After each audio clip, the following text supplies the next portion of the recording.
Hi everyone, myself Muhammad Zainul Abidin. I am a ninth semester DVM student from uvas Lahore from A2 group, and today I will be sharing a truly rare and thought-provoking case from the Theriogenology, the surgical management of uterine leiomyosarcoma in the goat. Now imagine a healthy 4-year-old doe, bright, alert, and well-fed, suddenly presenting with a hemorrhagic vaginal discharge and abdominal distension, the symptoms we often associated with reproductive infection or pregnancy complication. But in this case, the underlying cause was not infection or hormonal. It was a malignant tumor growing silently within the uterus. This case not only challenging our diagnostic reasoning but also emphasizes how advanced imaging and surgical judgment can reveal disease we might never expect in God.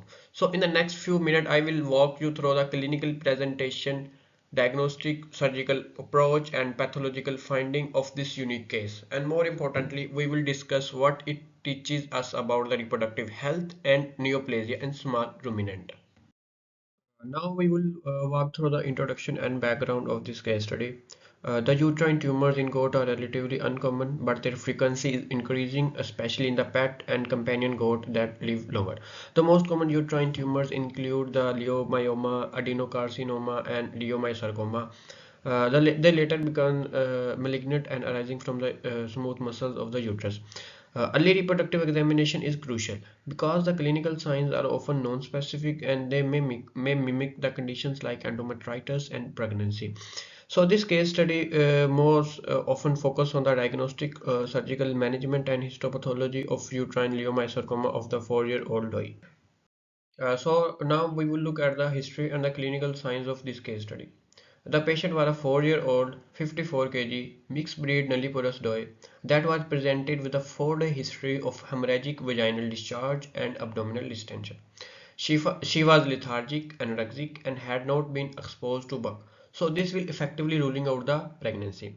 On physical examination, there is a tachycardia, tachypnea, and meldorious vaginal discharge were noted, indicating possible systemic involvement.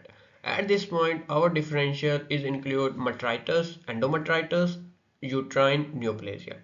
So this shows the importance of a complete reproductive and systemic examination when facing abdominal discharge in small ruminants. So now we will look at the diagnostic workup. The CBC was within normal limits, but the fibrinogen was elevated, suggesting an inflammatory response. The serum chemistry showed hypoalbuminemia, mild hypophosphatemia, and hypokalemia, which reflected the animal's systemic illness and possible loss of protein through inflammation. On ultrasound, a 9 by 8 centimeter mixed echogenic uterine mass was identified.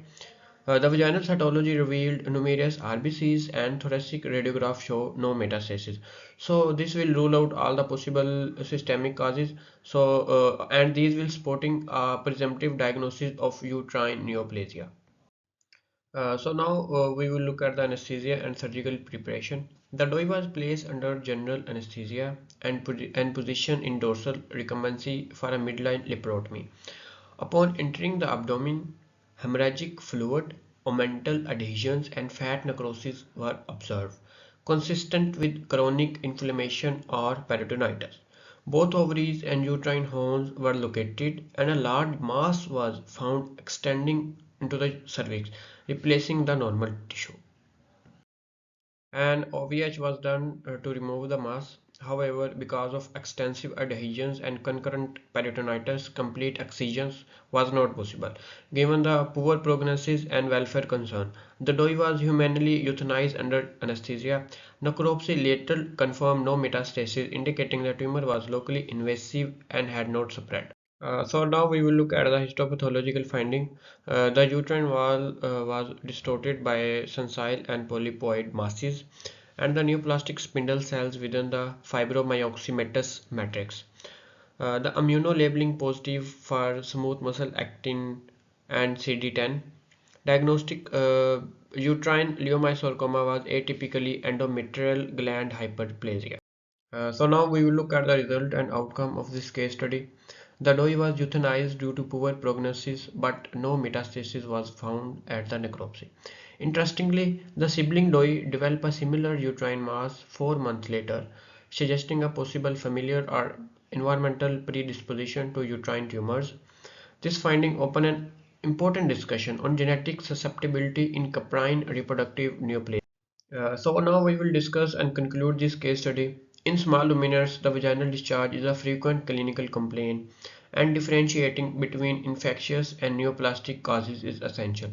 This case emphasizes that early diagnostic imaging, especially ultrasound, plays a critical role in identifying the uterine masses before they become inoperable.